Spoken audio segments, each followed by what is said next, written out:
विद्यार्थी मित्रों, तो आप सभी का स्वागत है हमारे इस YouTube चैनल यूनिक एकेडमी के अंदर। तो विद्यार्थी मित्रों, आज हम गाला असाइनमेंट विषय नामा का मूल तत्व पेपर नंबर 3 का विभाग नंबर डी सॉल्व करने जा रहे हैं, जिसमें हमारा क्वेश्चन नंबर 37 क्या है बच्चों। निम्न जानकारी पर से मनोज और हरीश की साझेदारी पेड़ी की ख्याति की कीमत कौन सी पद्धति से बच्चों, भारित औसत लाभ की पद्धति से, कौन पूंजीकृत पद्धति। भारित औसत लाभ को हमें भारित औसत लाभ तो करना ही है, पर पद्धति कौन सी यूज करनी है, पद्धति हमें ज्ञात करनी है पूंजीकृत करने की पद्धति। ओके, तो बच्चों सवाल में क्या दिया है पहले ये चेक करते हैं। सवाल में हमारे संपत्तियां दिया है, संपत्तियां दिया है 13,40,000 और दायित्व कितना दिया है 3,40,000। अपेक्षित मुआवजा का दर दिया है बच्चों 10%। अब देखो सवाल पे फोकस करते हैं। सवाल यही है हमारा, वर्ष और लाभ। सवाल में यही दो जानकारी दी है, वर्ष और लाभ। वर्ष देखो बेटा 2012-13, 13-14, 14-15, 15-16, 16-17 और लाभ 90, 1 लाख, 1 10, 1 30, 1 50। क्योंकि आपको पता है ना सवाल में भारित है, भारित का मतलब है लाभ सतत बढ़ते क्रम में होगा। ठीक है, तो सबसे पहले हम क्या मानेंगे, भार। भार में 1 number, 2 number, 3 number, 4 number, 5 number, यानी लाभ के अनुसार क्रम दे दिया। ठीक है, अब सबको जोड़ देंगे तो कितना आएगा बच्चों 15। कुल भारित लाभ कैसे निकलेगा बच्चों, लाभ में भार का गुणा कर देंगे। 90,000 गुणे 1, 1,10,000, 1 लाख गुणे 2, 1 10 गुणे 3, 1 30 गुणे 4, 1 50 गुणे 5, इस तरह से ये संख्या आएगी। इसको जोड़ेंगे बच्चों 18,90,000 है। कितना आएगा 18,90,000। तो चलो सूत्र लगाते हैं। भारित औसत लाभ का सूत्र क्या होता है, कुल भारित लाभ बटे में कुल भार। कुल भारित लाभ कितना है 18,90,000 बटे में कितना आएगा बच्चों 15। तो 18,90,000 को 15 से भाग देंगे तो 1,26,000 रुपया हमारा आएगा भारित औसत लाभ। ओके,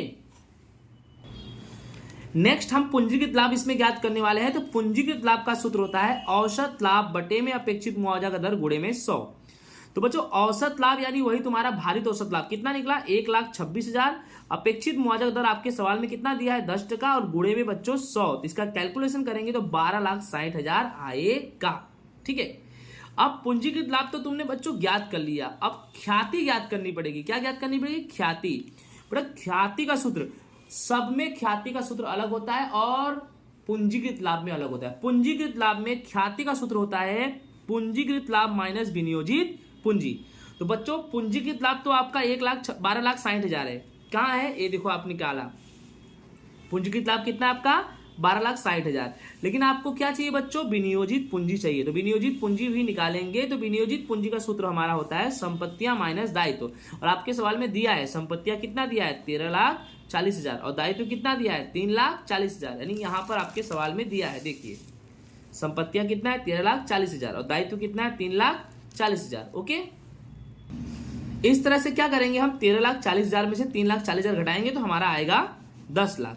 तो करना कुछ नहीं है, यहाँ पर पूंजीकृत लाभ 12,60 है, उसमें से विनियोजित पूंजी 10 लाख घटाएंगे तो आंसर आएगा हमारा 2,60,000।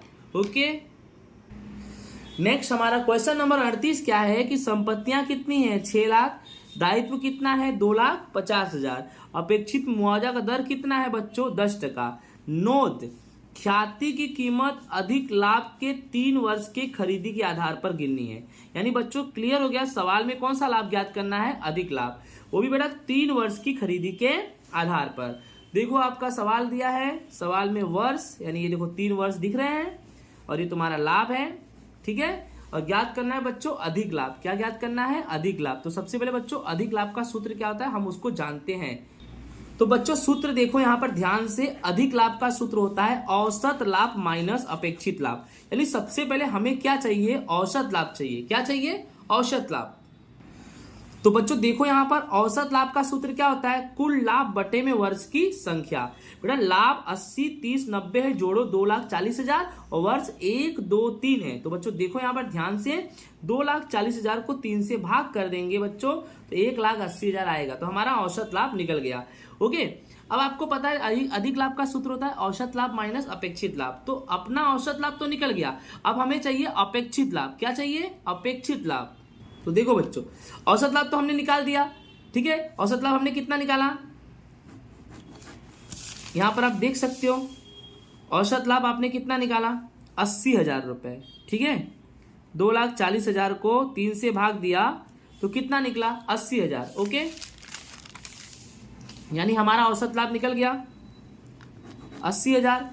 अब अधिक लाभ का सूत्र है औसत लाभ माइनस अपेक्षित लाभ। तो औसत लाभ तो निकल गया, अब अभी अपेक्षित लाभ चाहिए। तो अपेक्षित लाभ का सूत्र क्या होता है बच्चों? अपेक्षित लाभ का सूत्र होता है विनियोजित पूंजी गुणे अपेक्षित मुआवजा का दर। तो अपेक्षित मुआवजा का दर हमारे सवाल में 10% दिया है और हमें चाहिए विनियोजित पूंजी।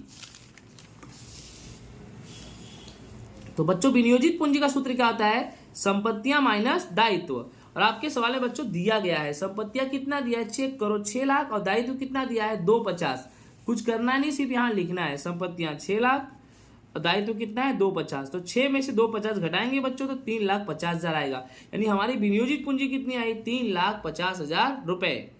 तो बच्चों करना क्या है? यहाँ विनियोजित पूंजी की जगह पे 3,50,000 लिख देंगे। अपेक्षित मुआवजा का दर 10% है, 3,50,000 का 10% निकलेगा 35,000। अब आ जाओ सूत्र में, अधिक लाभ बराबर औसत लाभ 80,000 लिख दिया और अपेक्षित लाभ कितना है तुम्हारा? 35,000। यहाँ पर लिख दो 35,000। 80 में से 35 गया 45,000, यानी अधिक लाभ तुम्हारा कितना है बच्चों? 45,000। ठीक है, अब हम क्या करेंगे? ख्याति। तो ख्याति मतलब अधिक लाभ गुणे खरीदी के वर्ष। अधिक लाभ कितना है हमारा? 45,000 और खरीदी के वर्ष हमारा कितना है? 3। तो 45,000 का 3 में गुणा करेंगे तो 1,35,000 हमारा आंसर आएगा। ओके, नेक्स्ट हमारा क्वेश्चन है 39 नंबर। 39 में क्या है कि मीना कंपनी लिमिटेड का 31/3/2023 और 31/3/2024 के रोज का पूरा होने वाले वर्ष का लाभ हानि पत्रक दिया, उस पर से तुलनात्मक लाभ हानि का पत्रक तैयार करना है। आपके सामने सवाल है, सवाल में बिक्री से उपज, अन्य उपज, शुद्ध खरीदी, अन्य खर्च। अन्य खर्च में क्या लिखा है? बिक्री का प्रतिशत और लास्ट में है स्टॉक परिवर्तन दर और नीचे भी दिया है आयकर का दर 30%। और सवाल में पहला कोष्टक 31/3/24 की रकम दी है और दूसरा कोष्टक 31/3/23 की रकम दी गई है। ओके, हमें करना क्या है बच्चों? लाभ हानि के पत्रक पर से तुलनात्मक लाभ हानि का पत्रक निकालना है। तो सबसे पहले हम तुलनात्मक लाभ हानि पत्रक का फॉर्मेट बनाएंगे। ये जो हमारा फॉर्मेट है,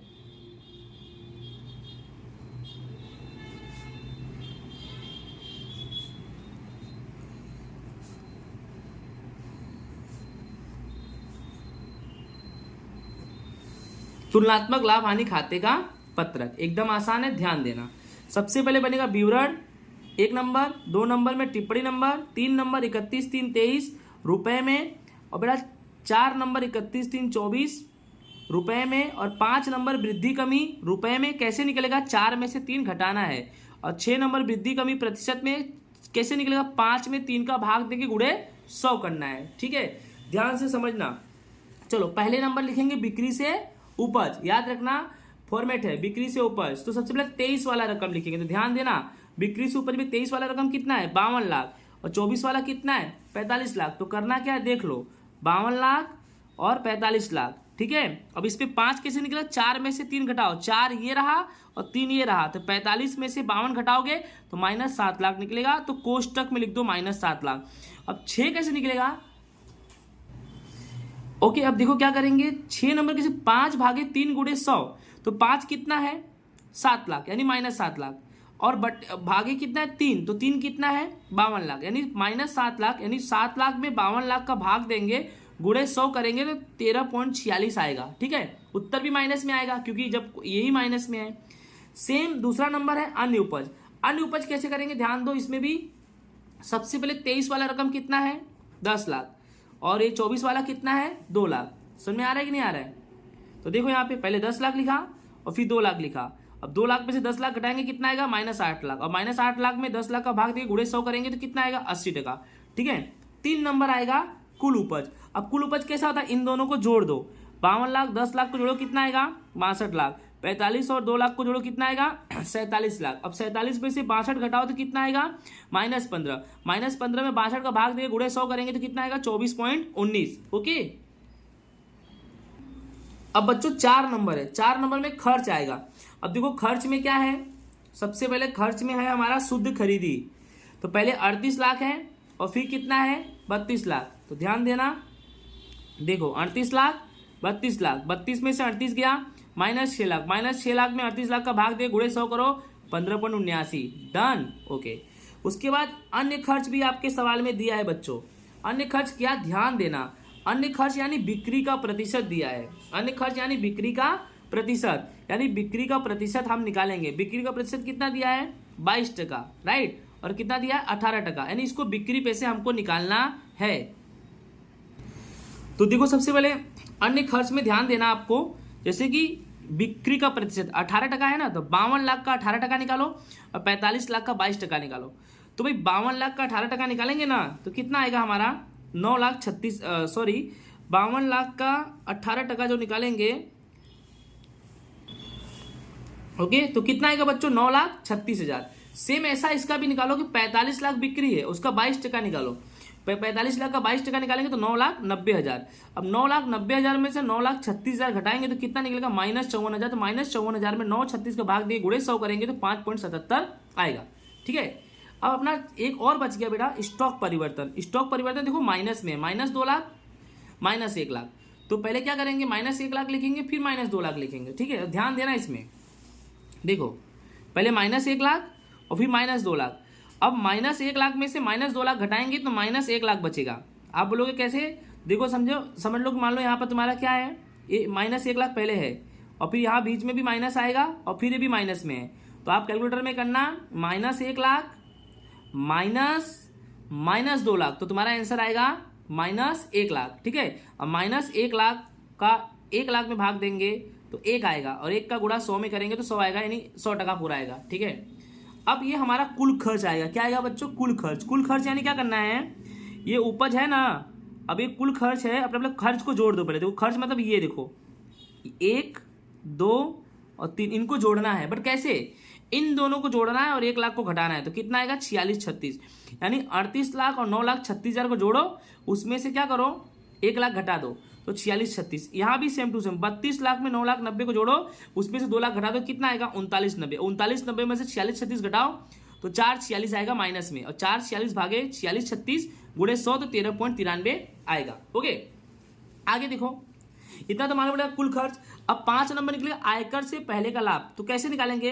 तो अपना ये देखो 3 नंबर ये दिख रहा है, ये 62 लाख कुल उपज और कुल खर्च कितना है? 4636। कितना है? 4636। तो 62 लाख में से 4636 घटाओ 1564, सेम टू सेम 47 लाख में से 3990 घटाओ तो 710 आएगा। अब 710 में से 1564 घटाओ तो 854 आएगा। 854 भागे 1564 गुणे 100 करो तो 54.60 आएगा। डन। अब माइनस आयकर करो, इसी में माइनस आयकर आपके सवाल में दिया भी है। आयकर का दर कितना दिया है बेटा? 30%। तो 30% निकाल देना, कोई टेंशन लेने की जरूरत नहीं है। 30% निकालने का, 30% निकालने का भाई। ठीक है। 1564 का 30% 469, 710 का 30% 213।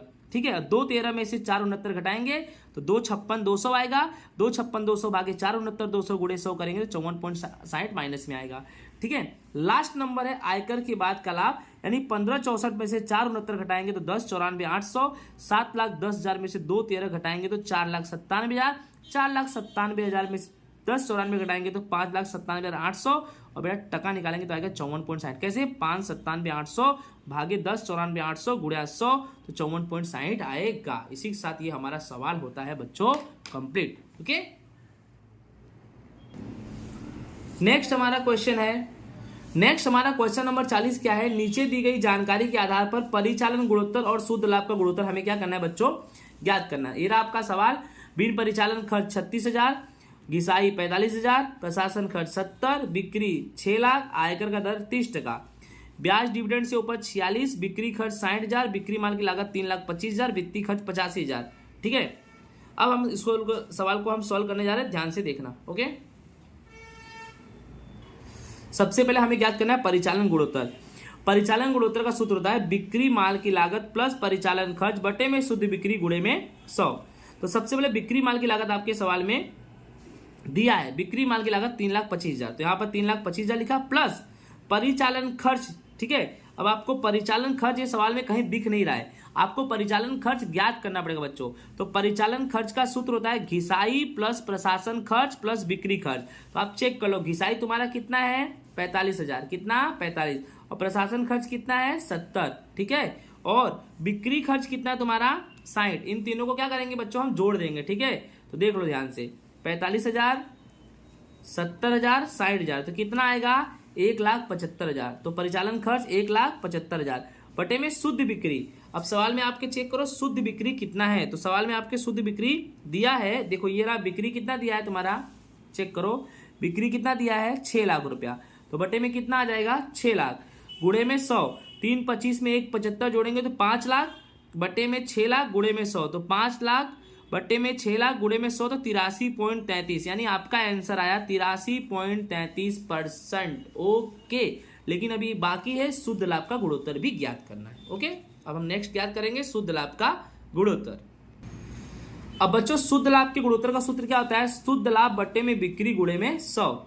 अब सबसे पहले हमें क्या चाहिए, शुद्ध लाभ चाहिए। क्या चाहिए, शुद्ध लाभ। बिक्री तो हमारा दिया है, बिक्री हमारा 6 लाख है, गुणे 100 लगा दिए, हमें शुद्ध लाभ ज्ञात करना है। तो शुद्ध लाभ का सूत्र होता है, इधर देखो, शुद्ध लाभ का सूत्र क्या होता है, बिक्री उसमें गैर परिचालन आवक जोड़ो। ठीक है, तो बिक्री तुम्हारा कितना है बच्चों 6 लाख, और गैर परिचालन आवक में ब्याज डिविडेंड से उपज तुम्हारे सवाल में दिया है 46,000, जोड़ दोगे तो कितना आएगा 6,46,000।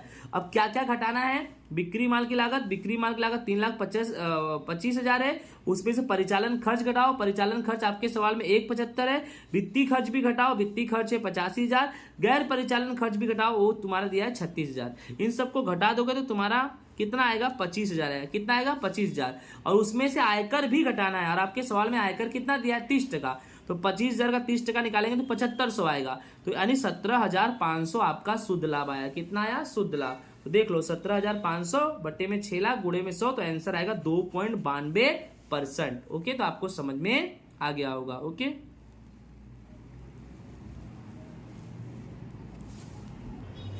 नेक्स्ट हमारा लास्ट क्वेश्चन है, क्वेश्चन नंबर 41। अमी कंपनी के नीचे की माहिती के आधार पर से परिचालन प्रवृत्तियों में से उद्भव रोकड़ प्रवाह ज्ञात करना है। कौन सी प्रवृत्ति, परिचालन प्रवृत्ति। सवाल में दिया है लाभ हानि खाता दिया है, सामान्य अनामत, करवेरा का प्रावधान, घिसाई, ख्याति, देनदार, लेनदार, लेनी हुंडी, देनी हुंडी, और सबका रकम दिया 31,317 है और 31,316 है। तो हमें परिचालन प्रवृत्ति में से उद्भव रोकड़ प्रवाह ज्ञात करना है, उसके लिए हमें परिचालन प्रवृत्ति का फॉर्मेट आना चाहिए। ओके, तो चलो बच्चों हम सबसे पहले परिचालन प्रवृत्ति का फॉर्मेट चेक करते हैं, उसमें क्या है। ठीक है, अब यहां पे आप देखिए परिचालन प्रवृत्ति से उद्भव रोकड़ प्रवाह। ठीक है, सबसे पहले क्या चाहिए, लाभ हानि पत्रक के अनुसार चालू वर्ष का लाभ। ओके, तो आपके सवाल में चेक करना है, देखिए ये रहा लाभ हानि खाता और चालू वर्ष का लाभ। अब ये देखिए ये 17 है, ये 16 है, तो चालू वर्ष कौन सा होगा 17, तो देखो लाभ कितना है 89,000, तो आपको 89,000 लिखना है। देखो ये रहा हमारा सवाल। सबसे पहले लाभ हानि पत्रक के अनुसार अंतिम बाकी यानी चालू वर्ष का लाभ, बोलो कितना 89,000, डन हो गया। उसके बाद क्या है, घटाओ। घटाओ में क्या है, गैर परिचालन आवक, ये सबको आपको क्या करना है, घटाना है। तो सबसे पहले ये चीज को आप क्लियर करना है सवाल में कि लाभ हानि खाता कितना दिया है चालू वर्ष का 89, और 16 का कितना दिया है 64, तो 89 में से 64 घटाओ। ठीक है, देखो ध्यान से, 89,000 ये चालू वर्ष का है, और घटाओ लाभ हानि खाते की प्रारंभिक बाकी, प्रारंभिक बाकी को घटाना भी जाए। ठीक है, तो लाभ हानि खाते की अंतिम बाकी 89,000 है, उसमें से प्रारंभिक बाकी 64,000 को घटाओ तो कितना आया बच्चों 25,000। अब दो चीज होता है, एक घटाओ और एक जोड़ो, तो ये मैं इसमें सवाल में फॉर्मेट अलग तरह से सेट किया हूं। पहले देखो लाभ हानि खाता में अंतिम बाकी 89,000, लाभ हानि खाते की प्रारंभिक बाकी 64,000, तो ये तुम्हारा आ गया 25,000। अब सबसे पहले चालू वर्ष का लाभ, अब जोड़ेंगे भाई, जोड़ेंगे तो बिन रोकड़ खर्च और प्रावधान जोड़ेंगे। अब बिन रोकड़ खर्च के प्रावधान में क्या क्या आता है, सामान्य अनामत आता है, आयकर का प्रावधान चालू वर्ष का आएगा। ठीक है, फिर क्या आएगा बच्चों, घिसाई आएगा, फिर ख्याति अपलिखित आएगा। ठीक है, तो सबसे पहले सामान्य अनामत सवाल में कितना दिया है चेक करो। सामान्य अनामत कैसे निकालेंगे, 34,000 में से 18,000 घटा देंगे तो कितना निकलेगा 16,000। देखो कितना निकला 16। फिर क्या करेंगे घिसाई, तो घिसाई भी 28 में से 16 घटा देंगे तो 12 निकलेगा, 12। देखो घिसाई दिख रहा है, 28 में से 16 घटाएंगे तो 12 निकलेगा, राइट। अब क्या करना है हमें ध्यान देना, आयकर का प्रावधान भी करना है चालू वर्ष का। अब आयकर का प्रावधान चालू वर्ष का कितना है तो चेक करो, देखो करवेरा का प्रावधान चालू वर्ष यानी 17 मतलब कितना है तुम्हारा 22, तो यहाँ पर 22 लिखेंगे। ठीक है, देखो यहाँ पर कितना लिखा है यहाँ पे 22, ठीक है। फिर ख्याति अपलिखित करेंगे तो ख्याति भी चेक कर लो। देखो भाई ख्याति ये रहा 19,000, 15,000 घटा दो 4,000 आएगा। देखो यहाँ पे 4,000 डन। अब करना क्या है 16,000, 22,000, 12,000, 4,000 को जोड़ो तो 16 है, 16 में 2 जोड़ेंगे 18, 10 28, 10 48, 48 10 तो सबको जोड़ो 16, 22, 12, 4 तो कितना आएगा 54,000। कितना आएगा 54,000। अब जोड़ो वाला हो गया। अब घटाओ गैर परिचालन आवक। अब गैर परिचालन आवक आपके सवाल में है तो चेक करो। पहले इसमें देखो ये अपना 54,000 आया और ये कितना है 25,000, तो 25,000 54,000 कितना होगा 79। अब गैर परिचालन आवक आपके सवाल में नहीं दिया है तो यहाँ पर क्या कर देंगे डैश। तो आपका बचा कितना बच्चों 79,000 बचा कि नहीं बचा। अब क्या करेंगे ध्यान दो, कार्यशील पूंजी में परिवर्तन के पहले का लाभ, इसमें जोड़ो चालू संपत्तियों में कमी। तो चालू संपत्तियों में कमी है तो चालू संपत्ति क्या है चेक करने का। तो चालू संपत्ति आपके सवाल में लेनी हुंडी है और लेनी हुंडी में कमी हो रही है, आप चेक कर सकते हो। देखो ध्यान से ये रहा लेनी हुंडी, इसमें कमी हो रही है। देखो ये रहा लेनी हुंडी, देखो पहले कितना था 12,000, अभी कितना हो गया 4 और अभी हो गया 8, तो 12 में से 8 गया तो 4,000 की कमी हो रही है। तो देखो यहाँ पर 4,000 रुपया लिख दिया, ठीक है। चालू दायित्व में वृद्धि आपके सवाल में लेनदार है। अब चेक करो लेनदार में वृद्धि कितनी हो रही है, ध्यान देना। ये रहा लेनदार, देखो 22 था, 22 से कितना हो गया 45, राइट, यानी वृद्धि हुआ। तो देख लो यहाँ पर लेनदार में कितनी वृद्धि हुई 23,000, तो 4 और 23 जोड़ो कितना हुआ 27, ठीक है। अब क्या करना है 79,000 में 27,000 जोड़ दो तो 1,06,000।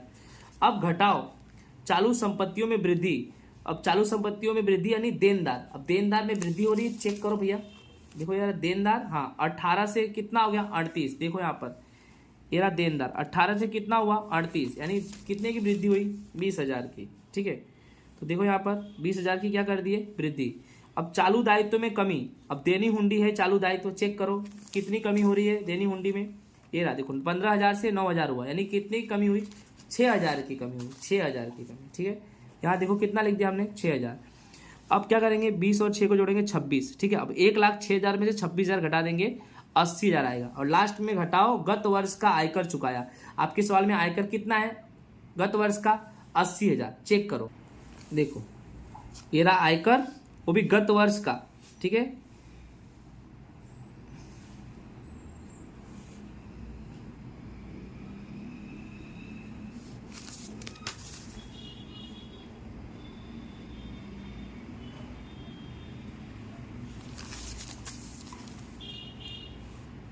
गत वर्ष का आयकर, ये करवेरा का प्रावधान, और गत वर्ष यानी ये रहा 16 का कितना है 23,000, तो 23,000 लिखेंगे। ओके देखो ध्यान से 80,000 आया।